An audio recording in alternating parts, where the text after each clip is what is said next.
At 70 kilometers per hour, he's going to kill them all. And honestly, that's on management for buying the cheapest damn brake pads on the market. But let's rewind. The thing about driving a school bus is that nobody tells you about the screaming. The job description says, transport students safely to and from educational facilities. It doesn't mention that 40 kids sound like a plane engine made of pure chaos. It doesn't mention that your eardrums will develop their own form of PTSD, or that you'll start hearing their voices in your sleep, in your shower, in the silent moments when you're trying to remember what peace felt like. Right now, they're singing. Some bastardized version of a pop song he doesn't recognize, all off key, all at maximum volume. The kids in the back are the worst. 12 years old and convinced they're invincible. He can see them in the mirror, standing up, phones out, recording TikToks or whatever the hell. One kid is hanging off the seat like a monkey, another is throwing paper balls. He presses the brake pedal going into the curve. Nothing. He presses again, harder. Still nothing. The bus doesn't slow down. If anything, gravity's pulling them faster down the slope, the mountain road twisting like a snake with a vendetta. His foot finds the brake pedal one more time. Muscle memory, desperation, prayer, and the pedal just sinks to the floor like it's made of butter. Shit. The word comes out quiet, controlled, because that's what 20 years of driving teaches you. Panic is a luxury. Panic makes you crash. Panic turns 40 screaming kids into 40 dead kids, and then you're not a bus driver anymore. You're a statistic, a headline, a cautionary tale they'll use in training videos. His eyes scanned ahead. The road curves right, hugging the mountain. On the left side, rock wall. Solid, ancient.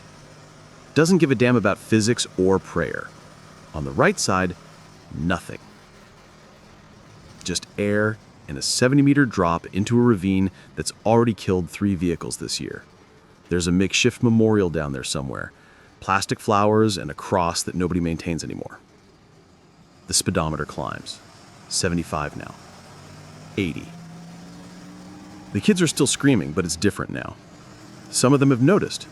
The ones in the front, the quiet ones who always sit behind him because they're scared of the back row tyrants, they've gone silent. One girl is gripping her backpack like it's a parachute. A boy's knuckles are white on the seat in front of him. In the mirror, the back row hasn't caught on yet. Still laughing, still recording, still immortal. He's got maybe 15 seconds before the next curve. That one's sharper. That one's where the memorial is. His mind splits into 2 tracks. Track 1, solutions. Track 2, consequences. Track 1 says, emergency brake. But the emergency brake on this piece of shit bus is mechanical, and he tried it 2 seconds ago when the pedal first died. The cable moved, sure, but the bus didn't care.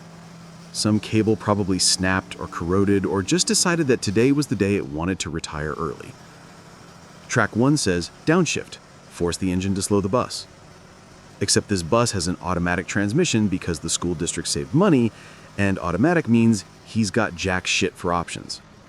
He tries anyway, shoving the gear selector down, the engine roars, complains, but they're still accelerating. Track 1 says, turn off the engine. Kill the power, except that also kills the power steering. And good fucking luck controlling 8 tons of metal with 40 screaming kids on a mountain road with just your arms.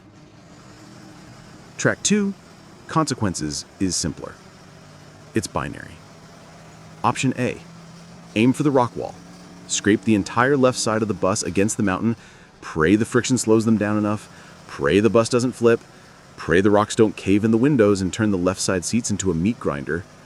That's, 15 kids on that side? Maybe 20. 20 kids versus 40 kids. Trolley problem. Ethics 101, except the professor never mentioned that you'd smell burning rubber and children's shampoo while you're making the calculation. Option B, keep straight. Let physics do its thing. Let the bus fly off the curb like it's always wanted to, like it's been threatening to do every single day for the past 6 months when he reported the brake maintenance and got told, we'll look at it next month. Let gravity take all of them. 40 kids, 1 driver, and a bus held together with duct tape and bureaucratic negligence, down into the ravine where they'll probably find them in pieces if they find them at all. Behind him, someone finally screams, not the fun kind, the real kind, the "oh God, we're going to die" kind. It's contagious. Within 2 seconds, all 40 kids have figured it out. The volume doubles, triples. Someone's crying, someone's praying, someone's shouting for their mom. He's been driving buses for 20 years. School buses, city buses, tourist buses. He's driven through snowstorms and floods, and that one time a kid had a seizure in the back and he had to keep driving because pulling over on the highway would have been worse. He's seen it all, but he's never had to choose which kids get to live. Track 1 spits out one more option, the runaway truck ramp. That gravel escape lane built into the side of the mountain specifically for situations like this. Except that's half a kilometer back. They passed it 30 seconds ago. He remembers seeing it, remembers thinking, wonder if I'll ever need that. And now it's gone, and he's here, and 40 futures are sitting in his hands like grenades with the pins pulled. 7 seconds. The girl in the front row is looking at him, straight at him. She's maybe 8 years old, gap in her front teeth, pigtails, backpack covered in unicorn stickers. She's not screaming anymore. She's just looking at him, like he's going to fix this, like he's Superman, like that's what adults do, they fix things. He wants to tell her he's sorry, that he reported the breaks, that he did everything right, that sometimes doing everything right still gets you killed because the system is broken and held together with paper clips and prayers and the lowest possible bid from contractors who don't give a shit if kids die as long as the profit margin looks good. But there's no time for speeches. 5 seconds. The rock wall on the left is close enough to touch. He can see every crack, every mineral vein, every place where water has carved away the mountain's face over millennia. Patient, eternal, indifferent. The empty air on the right is wider than God. 3 seconds. His hands are shaking on the wheel. When did that start? Doesn't matter. Can't matter. He's got 3 seconds to decide if he's a murderer or a martyr. And honestly, the bus company should be the one making this choice, not him. They bought the shitty brakes. They ignored the reports. They're the ones who turned this into a death trap with wheels and a fresh coat of yellow paint. But they're not here. He is. 2 seconds.